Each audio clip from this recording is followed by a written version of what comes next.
各位弟兄姐妹，大家平安！非常欢迎每一个在线上观看我们直播、参与我们大桥教会在11点的华语礼拜。邀请各位，我们在这个时候能够将你的手机转为静音或震动，让我们在整个礼拜的过程当中能够预备我们的心。那我们一起来信仰告白，我们一起来。我信上帝全能的父，创造天地的主。我信我主耶稣基督，上帝的独生子。他从圣灵感孕，由童贞女玛利亚所生，在本丢比拉多手下受难，被钉于十字架，受死，埋葬，降在阴间。第3天从死人中复活，升天，坐在全能父上帝的右边，将来必从那里降临，审判活人与死人。我信圣灵，圣而公的教会，圣徒的相通，罪的赦免，身体的复活，永远的生命。阿们。这时候，我们一起同心来唱一首诗歌，赞美中信心不断升起。神给我们的爱是超乎我们所求所想。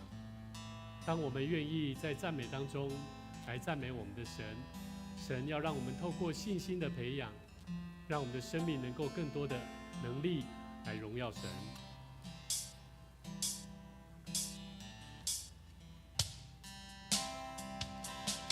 我的口要不停赞美，我的手要不停高举，因你应许是我的信心。每个困难中，我经历神迹。我们一起开口来唱，开口来唱。我的口要不停赞美，我的手要不停高举，因你应许是我的信心。每个困难中，我经历神迹。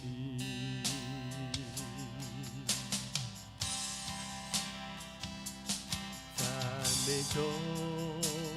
信心不断升起，泪水中，我依然高声唱。你的心事长大就长，你的应许从不落空。赞美中，信心不断升起，泪水中，我依然高声唱。纵然前路迷茫，我心是望，你的话是灯，照耀前方。我们再一次从头来唱。我的口要不停赞美，我的手要不停高举，因你应许是我的信心。每个困难中，我经历神迹。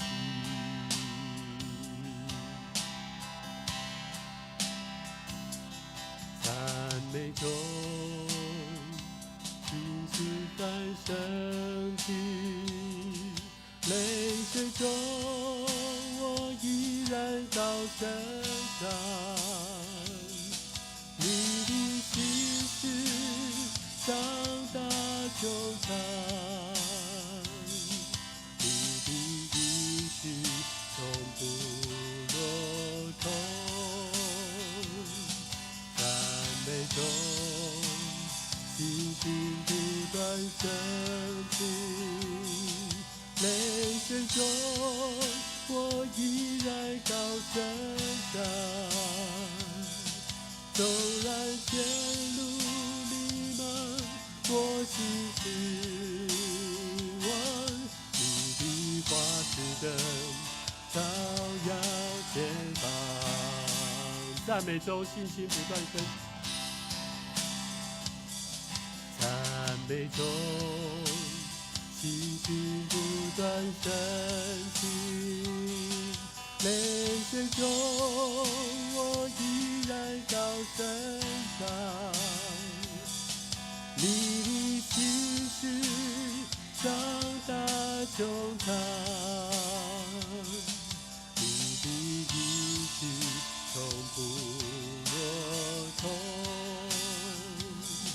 赞美中信心不断升起，泪水中我依然高声唱。纵然前路迷茫，我心是望你的花枝灯照耀前方。纵然前路迷茫，我心是望你的花枝灯照耀前方。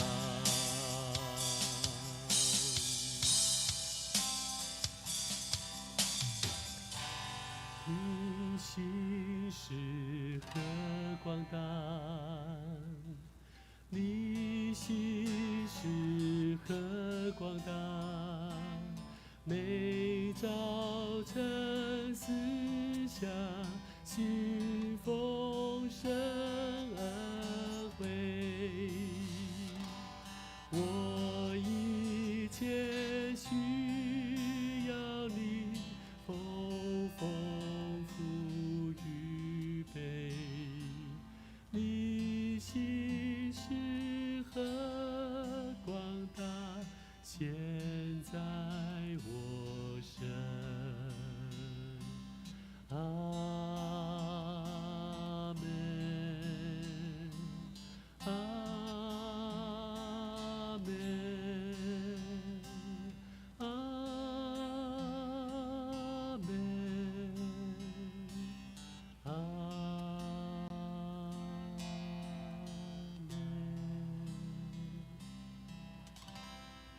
我们一起来祷告。天父上帝，谢谢你，谢谢你的爱，你的信实，从今时直到永永远远。在每个早晨，我们用敬畏神你的心，恳求你赐下那丰盛的恩典，赐福在我们的生命当中。我们要更多的认识神，因为你的爱超乎我们所求所想。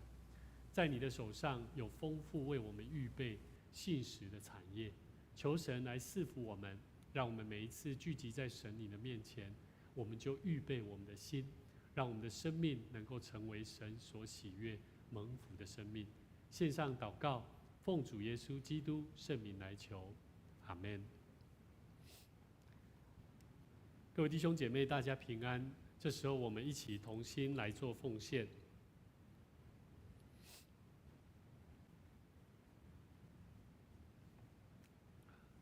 我们一起起立，我们一起来唱奉献的诗。我来到你面前，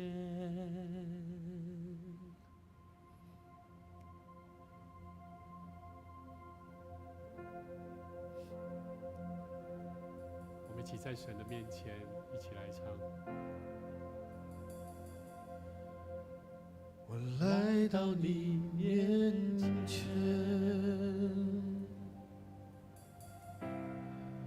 全心向你呈现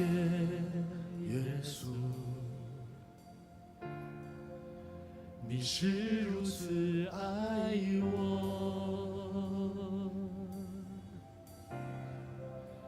我单单属于你。我来到你面前，全心向你呈现，耶稣，你是如此爱我，我单单属于你。主，我在这里献上我的心，生命的一切完全献给你，因为我并没有财宝和技艺能够献给你，唯有我的心，我唯一祷告，唯一的呼求，是你能悦纳我献上的全所有，愿我这一生成为你器皿，来完成你旨意。我们一起同心来做奉献宣告的祷告。我相信凡事都是上帝所创造，他拥有赏赐与收回的权柄。此时我愿意从你所得到的恩典，用感恩与敬虔的心奉献在你面前。求主在我每次甘心乐意的奉献中，操练我更加顺服委身，分别我的生命。我相信奉献是栽种丰收的种子，我深信奉献是实践基督的生命，我确信奉献是生命主权的交托。求主按照你的信实与怜悯赐福我们，保守你的教会，坚固你的百姓。奉主耶稣基督的名来求，阿们。请坐。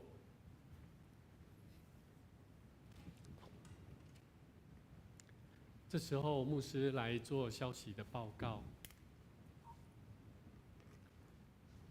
为了帮助我们信徒能够更多的灵命的操练，我们的教会在门徒训练的课程有稍微做一些调整。我们在每周二的晚上7点半到8点半我们有这个门训的时间。在每周六的早上10点半到11点半，那也邀请每一位弟兄姐妹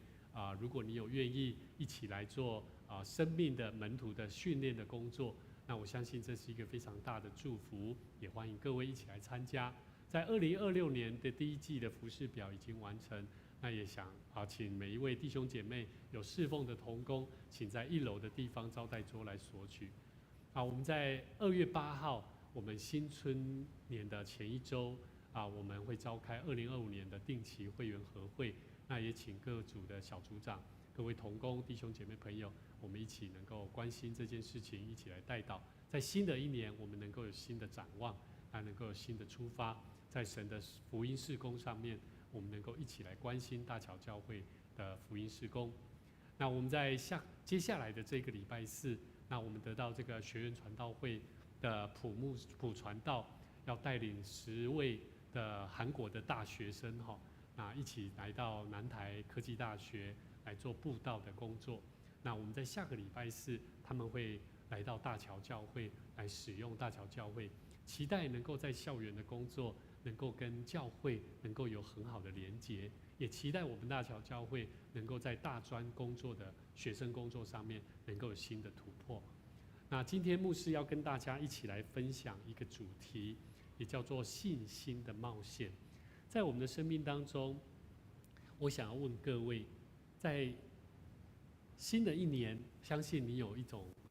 一定会有新的期待啦哈。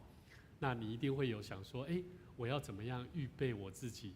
好，有些人他想要减肥，有些人他想要找到合适的工作，那有些人也在烦恼，我跟我的家人的各种关系不是那么的和睦。那我觉得我们都希望有一个新的突破。但是我相信有很多人有这种期待，但是我们却往往会退缩。好，我们会把我们的脚步做退缩，想说算了啦，反正现在这样虽然不满意，但至少怎么样？至少很安全啦我们这样过就好了，没什么大不了。那在美国神学家威廉谢德他曾经说过一句话，他说船停在港口是最安全的，但不是船被造的目的。那我在想，教会就像是一个福音的大船，我们每一个在这福音的船里面，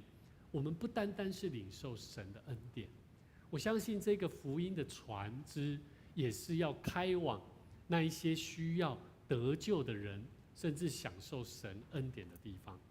所以同样的，上帝创造我们，各位弟兄姐妹，我们每一个人，我们在上帝所领受这福音的恩典的大船当中，上帝他不是要我们当一个港口的观察员，上帝要我们每一个大桥教会，每一个弟兄姐妹朋友，我们能够在这福音的大船上面，我们能够把这个船能够开出去，一起去经历一场信心冒险所带给我们生命的一个旅程。那求主帮助我们，透过今天的经文，能够带给我们更大的帮助，让我们信心不单单是有信心的去面对我们的困难，也更重要的是我们勇敢的去冒险，是靠着神所给我们的能力。今天我们要一起来看一段圣经节，是申命记2章30节到31节。这段圣经节的背景我稍微来陈述一下。在当时候以色列人他们要进入应许之地，但是他们要进去之前，他们必须学会一个功课，也就是当时候他们遇到一个一个非常大的挑战，他们必须要经过一个叫西什王西宏的领土。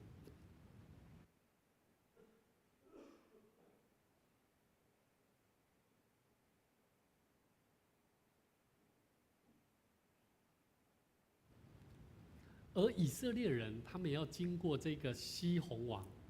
他们的这个领土，他必须要经过位于当时候的约旦河的东岸，大约是在死海跟基列尼湖，也就是加利利海之间，也是亚摩利人的一个地方。所以他们要进到迦南应许之地的唯一的捷径，他们必须要经过亚摩利人的这个地方。所以当时候的西宏王他不只拒绝让他们通过，而摆出一个准备要跟以色列人做征战打仗的一个姿态。所以对以色列人的前面的道路可以说是被封死了。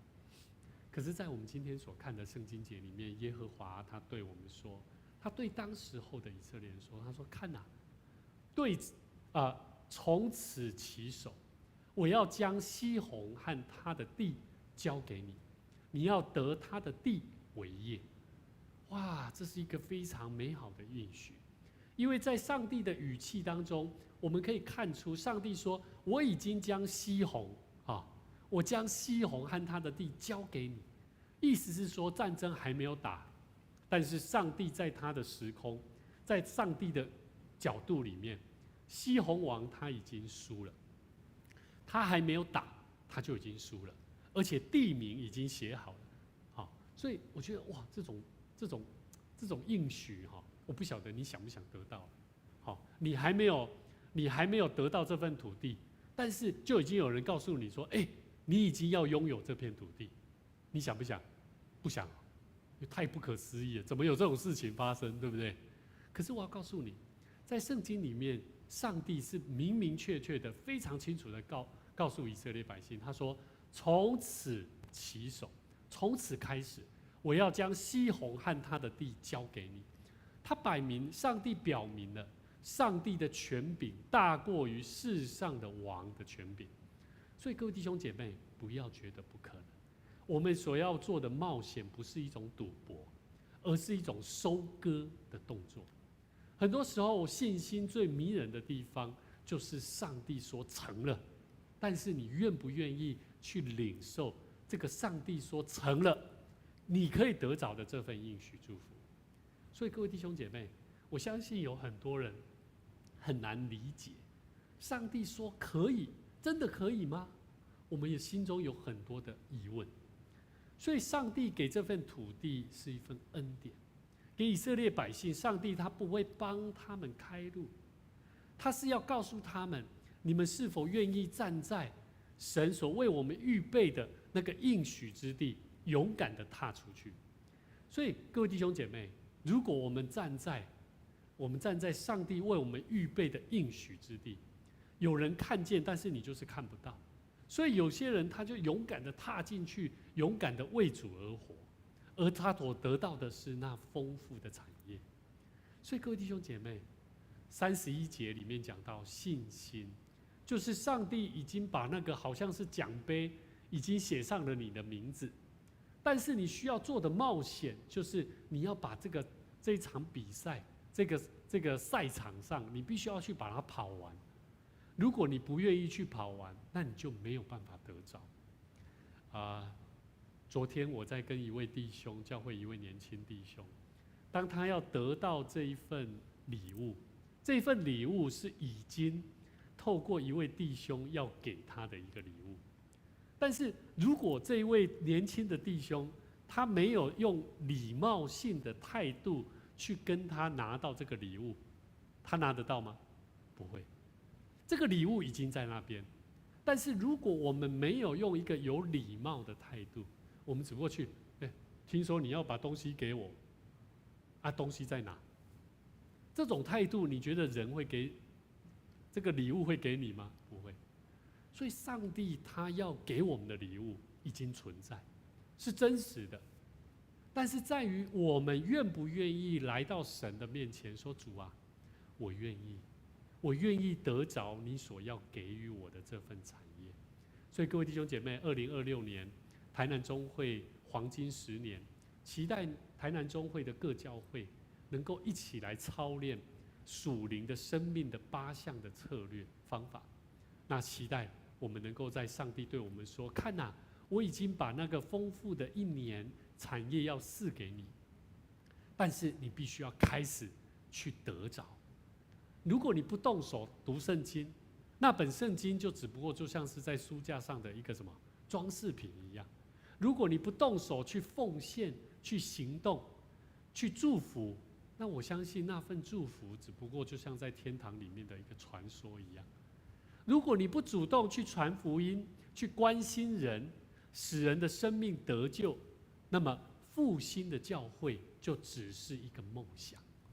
所以各位弟兄姐妹，让我们带着这份靠主得胜的心志，我们一起来学习几个重点，一个信心的冒险的动作。第一个，我们每天我们学习读经、灵修、祷告。马太福音4章4节说，经上记着说，人活着不是单靠食物，乃是靠上帝口里所出的一切话。圣经里面告诉我们，神告诉我们，耶稣他在旷野当中受试探的时候，他用这一句话来击退魔鬼撒旦的伎俩。他特别，耶稣强调，人的生命的层次，如果只停留在食物、物质的享受需要上面，那你就无法去经历到生命的神迹奇事。所以2026年我们挑战，我们2年读完1次圣经，我们试着把圣经家里放着那个尘封已久的圣经，把它拿出来，我们学习去看神的话语。如果你没有圣经，私底下来告诉牧师，牧师送你一本圣经，好，让神的话来帮助你。各位弟兄姐妹，我相信，如果你愿意每天花15分钟，你每天花15分钟，不要看手机，不要看手机里面的短影音，你把神的话花15分钟去看，你会发现你的生命会越来越有智慧，你会越来越清楚知道怎么去应对人，怎么样得着生命的祝福。第二个，我们每周每一个礼拜，我们学习家庭有一个亲子礼拜，一个礼拜1次哦，找我们的亲人，找我们的孩子，找我们的父母亲，我们可以一起读一段圣经节，然后一起祷告，把家庭的祭坛建立起来。圣经里面马太福音18章20节说，因为无论在哪里有2、3个人奉我的名聚会，那里就有我在他们中间。我们都期待上帝在我们当中，我们期待耶稣基督宝贵的祝福在我们生命里面，但是我们有没有时常奉主的名聚集在一起，感谢上帝。我们需要每天在家庭里面，不是每一个人关在自己的房间，好，然后自己做自己想要做的事情，这些事情都可以做，但是我们需要家庭，我们每一个人全心全意的，凡有2、3个人奉主的名一起来聆听神的话，一起来祷告，相信神的应许，耶稣所带给我们的应许，是透过彼此的聚集当中，不单单只是人数，更重要的是我们学习奉主的名来成就神的国度的事工。第3个，我们每一个月我们学习全守主日哦，每一天每个礼拜天，希伯来书10章25节说，你们不可停止聚会，好像那些停止惯了的人，倒要彼此劝勉。各位弟兄姐妹，这段圣经节的作者提醒当时候的信徒，停止聚会是一种会习惯的行为啊。好，如果你时常你都是停止聚会，你没有在参与实体的聚会，牧师要鼓励你，好，学习走出去。自从疫情之后，有许多人有社恐，这叫社交恐惧症。好，但是我觉得这不应该成为我们跟神，甚至我们与人关系的隔阂。我们不能因为环境变这样，所以我们就习惯它。各位弟兄姐妹，圣经里面明确告诉我们，不可停止聚会，好像停止惯了的人。因为当人停止习惯了，停止聚会了，很容易人就会渐渐的远离了那个我们需要上帝生命来源提供的机会，我们很难跨越出去。所以我觉得这是一个非常重要的主权的交托。我们一个礼拜有7天，你愿意把礼拜天早上那个最宝贵，你可以好好睡觉，甚至可以好好出去玩的时间，我们把它拿到神的面前，我们到神的面前，到教会，到圣殿面前，我们一起来领受神的话语，一起唱诗歌赞美神，让神喜悦我们诚心诚意的敬拜。各位弟兄姐妹，这个主权的冒险，我相信守主日是冒险把那个最精华的时间把它献给主。我相信上帝在你6天当中接下来的工作生活，神要大大赐福给你。第4个，我们每一个月1次的家庭聚餐。使徒行传里面2章46节说，在家中擘饼，存着欢喜诚实的心用饭。当时候的初代教会，他们当时候的生命力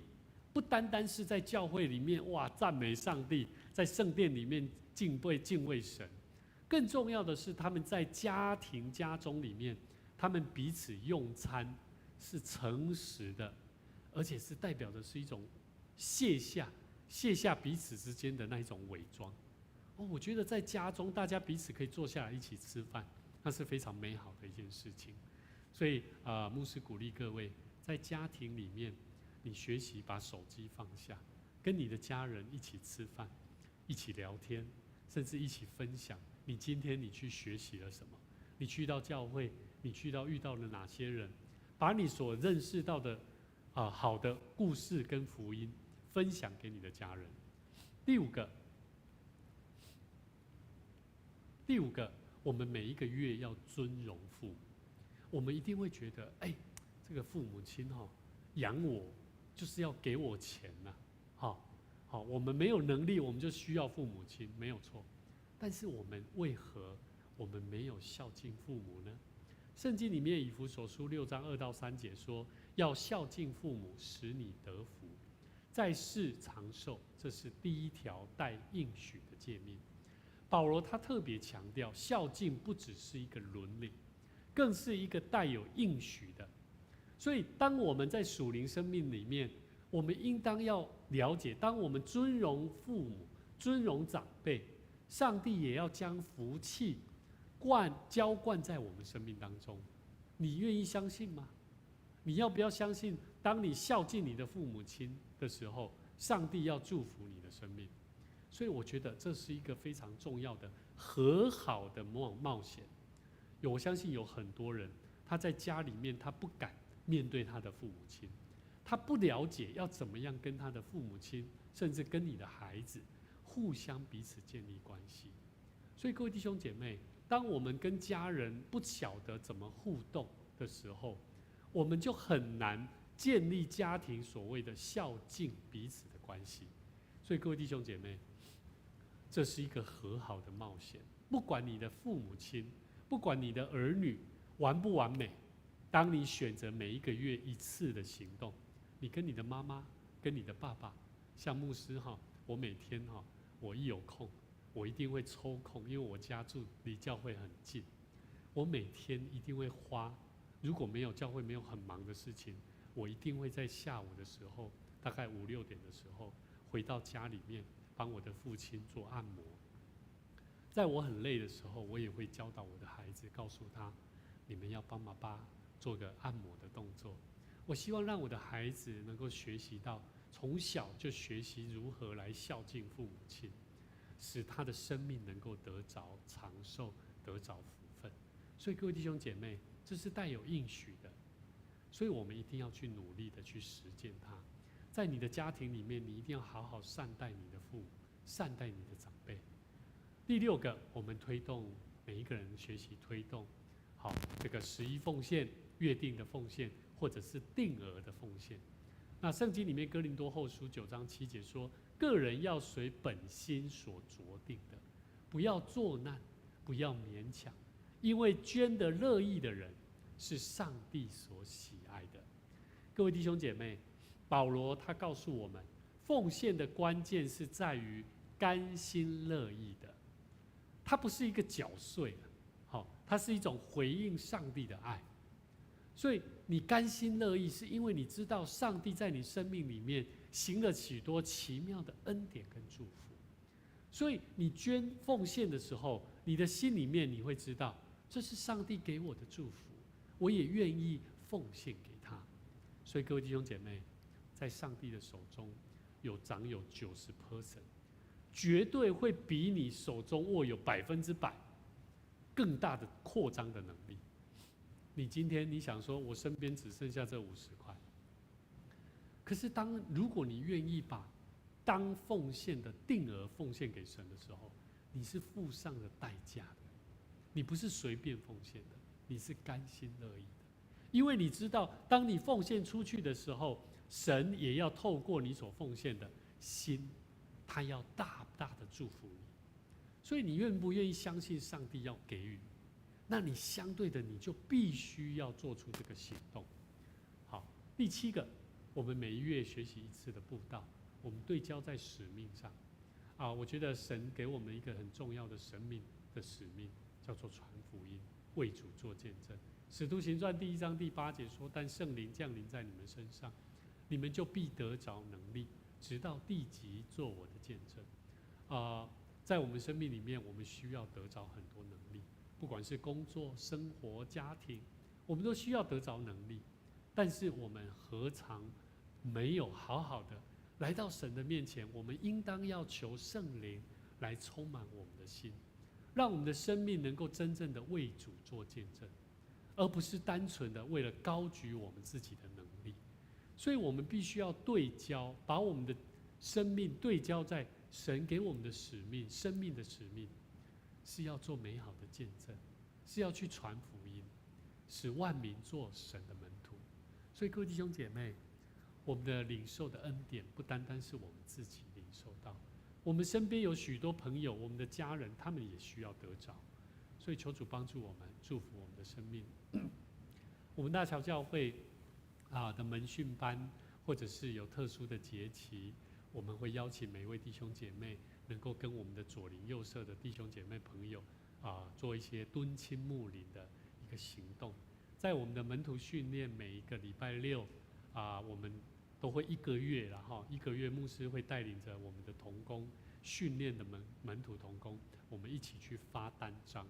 好，我觉得这个能力被培养出来是非常好的。我们知道要找工作有些时候信心会比较缺乏，但是我们学习，我们从分享神的爱，从分享当中你会学习到你的生命的能力会被提升。第8个，我们要做的信心的冒险，是每年我们学习在家庭里面有一个度假。好，那为什么这样子说呢？其实我们在服事的过程，神也要我们能够好好的休息。在马可福音第6章31节，耶稣对门徒说：“你们来，同我暗暗的到旷野地方去歇一歇。”各位弟兄姐妹，这一段话，耶稣他看见门徒忙着连吃饭都没有时间，他特别主动的邀请门徒去歇一歇。所以上帝虽然看重我们的服事的效率，但是上帝也看重我们一个侍奉神的人要懂得如何安息在主的面前休息。好，所以我觉得同工弟兄姐妹如果有需要，牧师真的很鼓励，不要勉强自己一直侍奉，那你一定要好好休息。好，那但是要提早讲啦，不要让我们的教会事工被停摆，然后受到极大的影响，这样子就有失去我们做一个侍奉者该有的态度。好，所以各位弟兄姐妹，我们全家可以养成一个，就算我们去公园、去百货公司，或者是去一个安静的地方，可以好好休息一下，做自己大家一起全家人可以一起完成的事情，我觉得都是非常好的。所以各位弟兄姐妹，这8项的操练都是通往上帝为我们应许一个美好地方的方法。期待你，我们是否在2026年，我们学习把我们生命当中许多的难处，可能是你的债务、你的健康，为了你跟人、跟家庭不和睦的关系，你会感到害怕。但求神帮助我们，让我们在信心的功课里面，我们学习去冒险，因为上帝已经对我们说：“看哪，我已经将那宝贵的应许之地、产业交给了你，你要开始去得着它，不要再守住你深陷在我看得到的安全的地方，而是你要走出去。”好，求神帮助我们，我们一起同心来祷告。亲爱的天父，我们谢谢你，在2026年第1个主日，我们向神献上感谢。主啊，你用你的话语对我们每一个人的生命说话，让我们提出一个很重要的新的挑战。你期待我们透过这8项的生命敬虔的操练，让我们预备好我们自己的生命，做信心的冒险。我们相信，我们要恳求你赐给我们足够的勇气，让我们不再只是做一个旁观者，也让我们学习勇敢的为主你所为我们赏赐那应许之地，我们勇敢的踏出去，我们认真的去寻找生命的真理。当我们每天我们学习灵修、读经、祷告，我们在家庭里面，我们要为着每一个能够在神面前养成良好的家庭的关系，我们要时常为这些事情来祷告，求神赐给我们力量，求神赐给我们帮助，让我们学习在生活当中为主做美好的见证。主啊，愿我们在今年开始，我们学习操练这8项的敬虔的功课，操练我们至少在其中的1项上面能够开始得地为业。主啊，谢谢你，愿神扶持我们，赐福我们每一位弟兄姐妹，一直到2026年的年底，当我们回头再来看的时候，我们都能够看见，我们已经得着那丰富的产业。奉主耶稣基督的名来祷告，阿们。愿主赐福大家，在每周日的早上11点，我们在每周日每一个月的最后1周是华语跟台语合并的礼拜，也欢迎各位在每一位弟兄姐妹朋友能够一起预备好我们的心，能够带着你的祝福，能够一起到你就近的教会，或者是来到我们大桥教会，一起来领受神丰富的恩典。愿你平安，愿神赐福于你。